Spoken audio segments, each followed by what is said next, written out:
Paul Bichette agrees with the Mets 3-year deal, 126 million.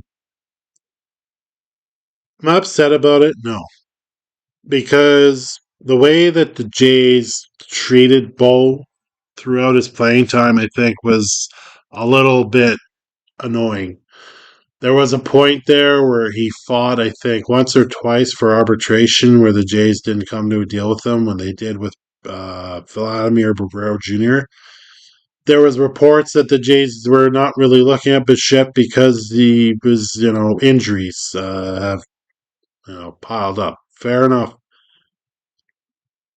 I am glad to see that Bichette got a contract. Um, and I'm glad to see that he's not in the American League. That's a positive there. Same with Tucker. I'll be kind of glad that Tucker didn't land in the American League there. So they're both in the National League. But now it's like with the Jays, what do they do? Corey Bellinger has not signed as of yet with anybody, but do you really want him? As they look at the Blue Jays lineup with the current roster they have with a newly acquired Okamoto, they pretty much have the same lineup that they had going into the playoffs last year, minus Bichette, and they did fine. But you have to look at it this way too, where their hitting was suspect through a lot of last season until they really turned it on around May. What was it? June? It was around the time that Santander went down with injury.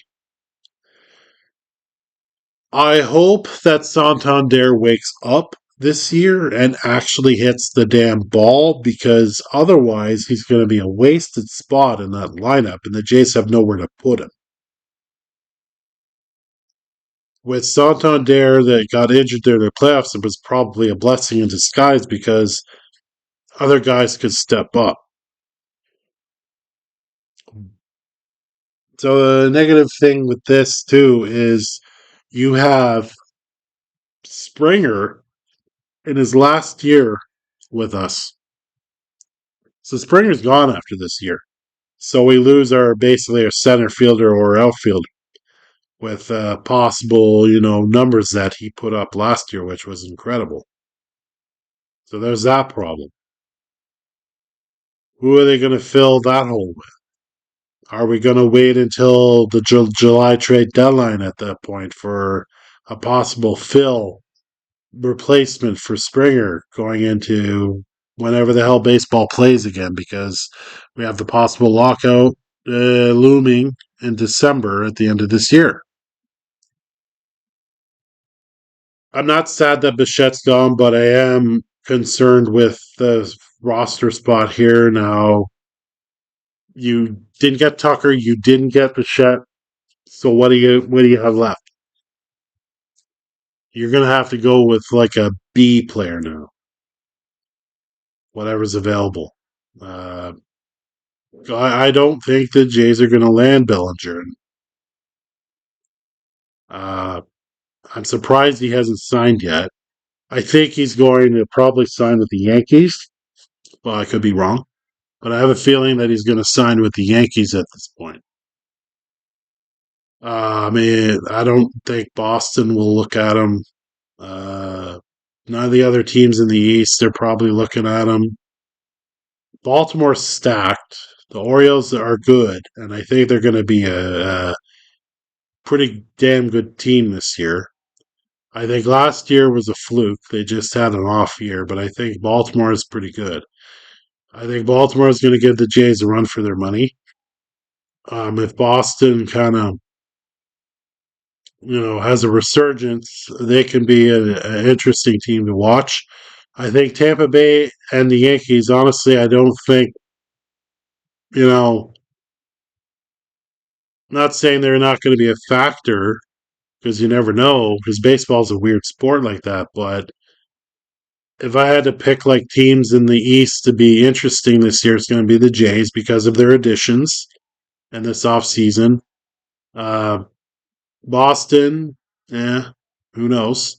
But Baltimore, I think, will be the team to beat. I can't see the Baltimore being last again at all. They're just too good. They have good pitching, they have good hitting, and they picked up some pieces this offseason. Now, going back to this Bichette deal, I'm happy for him that he landed on a team. I don't mind the Mets. I was very surprised that they bowed out of the playoffs last year with the caliber of players they had that they signed and all that. But I don't expect them to be out of it at all this year. I expect them to come back fighting. They're going to be going up against the Dodgers, the billion-dollar dynasty, and I hope the Mets take them to the cleaners. That'd be fun. But wishful thinking. I do think the Jays, though, they need another bat. But if they go into the season with what they got, whatever. Uh, I just hope that this Okamoto proves that he was worth a 4-year deal contract. I hope he hits, and I hope he's defensively good. I don't think missing Bichette. I don't think is terrible for the Jays, but I didn't like how he was treated here at all. And